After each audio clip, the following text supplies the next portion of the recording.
Hello সবাইকে আমার আরেকটি নতুন ভিডিওতে। তো আজকে আমি আবার একটা রেসিপি নিয়ে চলে এসেছি। রেসিপি বললে ভুল হবে।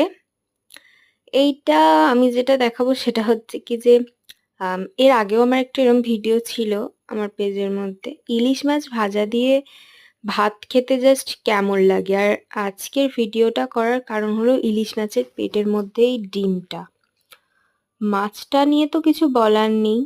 মাছটা আজকে এই বর্ষা পড়াকালীন ধরো অনেকবারই ইলিশ মাছ হচ্ছে বাড়িতে। ছোট বড় সব কিছু মিলিয়েই হচ্ছে। কিন্তু আজকের এই মাঝারি সাইজের ইলিশটা পেটে ডিম ভর্তি, এইটা খেতে জাস্ট মানে চরম দুর্দান্ত খেতে ছিল এটা। তাই আমি ভাবলাম আজকে এইটা নিয়ে একটু ভিডিও করা যাক।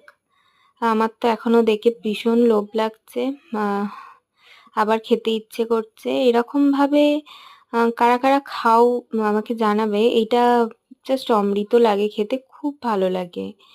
শুধু ভাজা তেল আর একটু কাঁচা লঙ্কা, ব্যাস আর কিচ্ছু লাগে না, তুমি পুরো ভাতটাই খেয়ে ফেলবে এটা দিয়ে।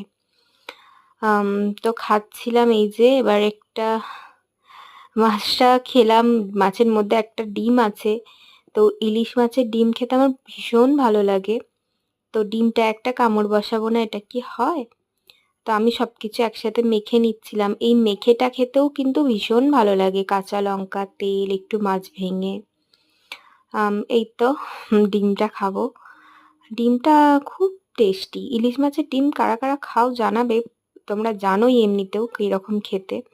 আর একটা এই যে সর্ষে বাটা দিয়ে ইলিশ মাছের তরকারিও করেছিলাম। মা বলে ওটাও খা একটু, ভাজা খেয়েছিস বলে কি আর এটাও খাবি না একদম? তো ওই কারণেই নিচ্ছিলাম একটু। এটাও খেতে ফাটাফাটি, বাট হ্যাঁ, ভাজার ব্যাপারটাই আলাদা। ভাজা তেল আর কাঁচা লঙ্কা, ব্যাস অসাধারণ লাগে খেতে। চলো তাহলে, আমি এটা রেসিপি লাগলে বলো, দেখাবো। খেয়ে নিই।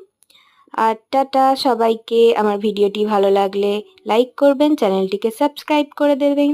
Thanks for watching. এরকম ভিডিও পেতে চাইলে আমাকে সাবস্ক্রাইব করবেন।